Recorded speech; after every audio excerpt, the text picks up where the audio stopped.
June 1ನೇ ತಾರೀಕು ರಾಜ್ಯ ಸರ್ಕಾರಿ ಶಾಲೆಗಳು ಓಪನ್ ಆಗಿದೆ. ಮಕ್ಕಳೆಲ್ಲ ಬೇಸಿಗೆ ರಜೆಯನ್ನ ಮುಗಿಸಿ ಇದೀಗ ಶಾಲೆಗಳತ್ತ ಮುಖ ಮಾಡ್ತಿದ್ದಾರೆ. ಆದರೆ ರಾಜ್ಯ ಸರ್ಕಾರದ ಅಂಕಿ ಅಂಶಗಳ ಪ್ರಕಾರವೇ ನೋಡೋದಾದ್ರೆ ನಮ್ಮ ರಾಜ್ಯದಲ್ಲಿ ಸರಿಸುಮಾರು 46,460 ಸರ್ಕಾರಿ ಶಾಲೆಗಳಿದೆ. ಆದರೆ ಅದರಲ್ಲಿ 39,478 ಶಾಲೆಗಳಲ್ಲಿ ವಿಕಲಚೇತನ ಸ್ನೇಹಿ ಶೌಚಾಲಯಗಳೇ ಇಲ್ಲ. ಹಾಗೂ 4,755 ಶಾಲೆಗಳಿಗೆ ಕಾಂಪೌಂಡ್ ಅನ್ನುವಂಥದ್ದು ಒಂದು ಮೂಲಭೂತ ಸೌಕರ್ಯ ಅದೇ ಇಲ್ಲ ಅನ್ನುವಂಥದ್ದು ಗೊತ್ತಾಗ್ತಾ ಇರುವಂಥದ್ದು. ಇನ್ನು ಶೌಚಾಲಯಗಳಲ್ಲೇನೆ ಪ್ರತ್ಯೇಕವಾಗಿ ನೋಡೋದಾದ್ರೆ 701 ಹೆಣ್ಣು ಮಕ್ಕಳಿಗೆ ಶೌಚಾಲಯಗಳು ಹಾಗೂ 2,039 ಗಂಡು ಮಕ್ಕಳ ಶೌಚಾಲಯಗಳು ಇಲ್ಲ ಅಂತ ಹೇಳಿ ಗೊತ್ತಾಗ್ತಾ ಇದೆ.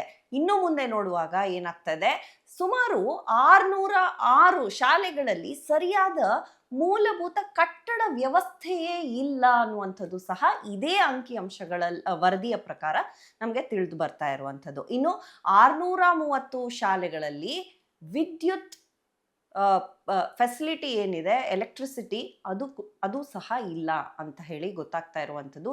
ಇನ್ನು ಸರಿಸುಮಾರು 170 ಶಾಲೆಗಳಲ್ಲಿ ಟಾಯ್ಲೆಟ್ ವ್ಯವಸ್ಥೆನೇ ಇಲ್ಲ. ಅವರು ಹೊರಗಡೆ ಬಯಲಿಗೆ ಹೋಗಬೇಕಾಗುವಂತಹ ಪರಿಸ್ಥಿತಿ ನಾವು ನೋಡ್ಬೋದಾಗಿದೆ ಅಂತ ಹೇಳಿ ಗೊತ್ತಾಗ್ತಾ ಇದೆ. ಇನ್ನು ಸರಿಸುಮಾರು 61 ಶಾಲೆಗಳಲ್ಲಿ ಶುದ್ಧ ಕುಡಿಯುವ ನೀರಿನ ಫೆಸಿಲಿಟಿನೂ ಸಹ ಇಲ್ಲ ಅಂತ ಹೇಳಿ ರಾಜ್ಯ ಸರ್ಕಾರದ ಒಂದು ವರದಿಯ ಪ್ರಕಾರವೇ ಇದು ಗೊತ್ತಾಗ್ತಾ ಇರುವಂತ ವಿಷಯ. ಹಾಗೆ 57,706 ಟೀಚರ್ಸ್ಗಳ ಅವಶ್ಯಕತೆ ಇದೆ ನಮ್ಮ ಸರ್ಕಾರಿ ಶಾಲೆಗಳಲ್ಲಿ. ಬರೋಬ್ಬರಿ 57,706 ಟೀಚರ್ಸ್ಗಳು ಬೇಕಾಗಿದ್ದಾರೆ. ಸೊ ಈಗ ಈ ಒಂದು ಮೂಲಭೂತ ಸೌಲಭ್ಯಗಳನ್ನ ಒದಗಿಸುವಂತಹ ನಿಟ್ಟಿನಲ್ಲಿ ನಮ್ಮ ಶಿಕ್ಷಣ ಸಚಿವರು ಸಹ ಹಳೆಯ ವಿದ್ಯಾರ್ಥಿಗಳಿಗೆ ಅಥವಾ ಈ ಕಾರ್ಪೊರೇಟ್ ಕಂಪನೀಸ್ಗಳಿಗೆ ಅನುದಾನ ನೀಡಿ, ನಮಗೆ ದೇಣಿಗೆ ನೀಡಿ ಅನ್ನುವಂಥ ಒಂದು ರಿಕ್ವೆಸ್ಟ್ ಅನ್ನ ಸಹ ಇಟ್ಟಿದ್ದಾರೆ. ಹಾಗೆ ಶೌಚಾಲಯಗಳು ನೋಡೋದಾದ್ರೆ 100:1 ಶೌಚಾಲಯ ಇದೆ. ಆ ಒಂದು ರೇಷಿಯೋ 100 ಮಕ್ಕಳಿಗೆ 1 ಶೌಚಾಲಯ ಇದೆ ಅನ್ನುವಂಥದ್ದು ಸಹ ಈ ಒಂದು ವರದಿಯ ಪ್ರಕಾರ ಗೊತ್ತಾಗ್ತಾ ಇರುವಂಥದ್ದು.